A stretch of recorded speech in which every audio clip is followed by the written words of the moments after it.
6 years na pagsasama na uwi sa pangangabit ng misis ni alias Jerwin.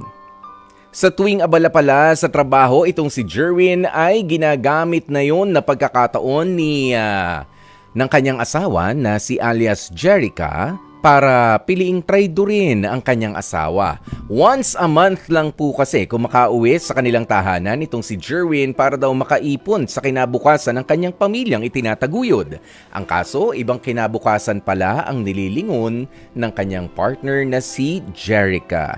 Kaya naman kausapin na po natin si Jerwin. Jerwin, magandang tanghali sa'yo.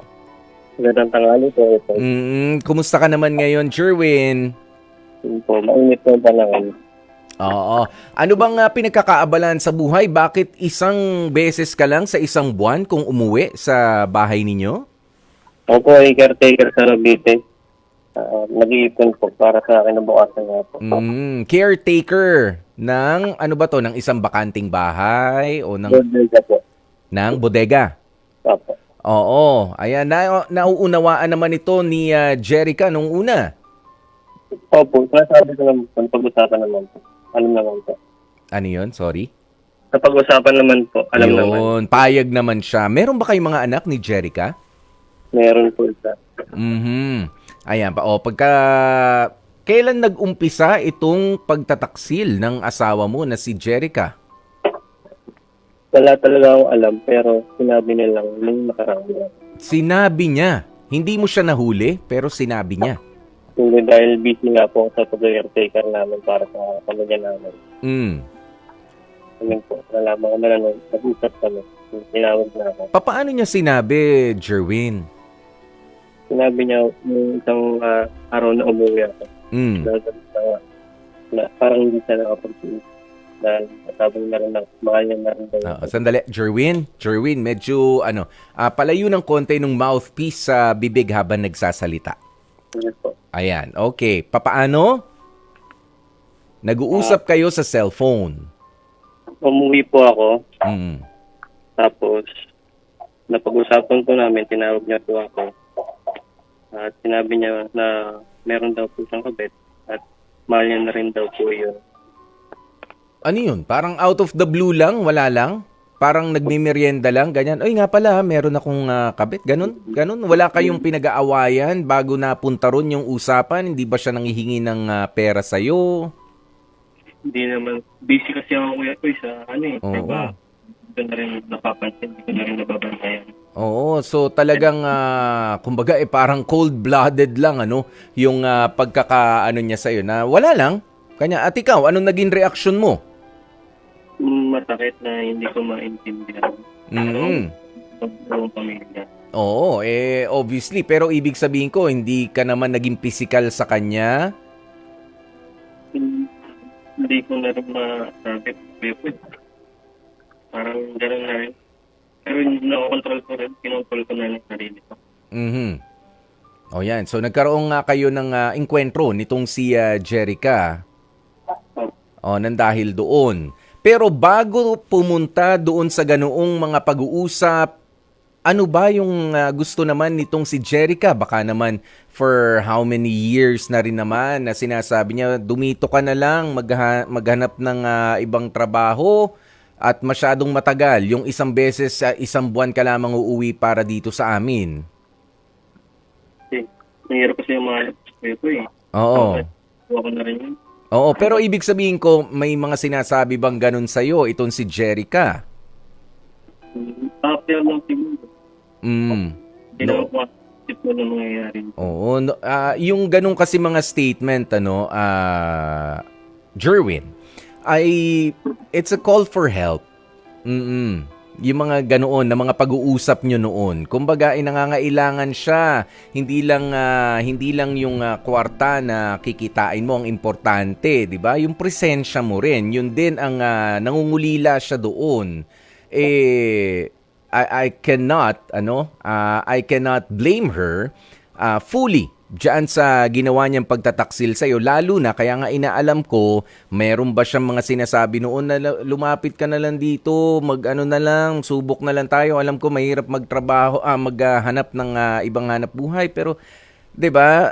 Did you at least try na maghanap ng ibang mapagkakabuhayan nung siya ay nananawagan na sa'yo na samahan mo kami dito sa bahay natin? Hmm, Hindi na kayo pa eh. Parang, in-offer ko sa akin kasi yung kakilala ko.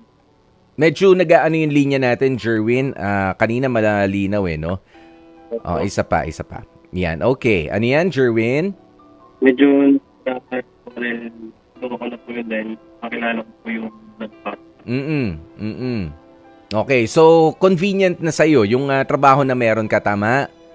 Parang ganun na kayo. Oo, pero hindi ibig sabihin nga na convenient yan para sa lahat. Lalo na nga at nananawagan na yung asawa mo na dumito ka o baka na makahanap ka ng trabaho na at least lingguhan. Siguro ganun yung ganun ba mga sinasabi sa ni Jerica bago kayo nagpunta dyan? At least lingguhan man lang.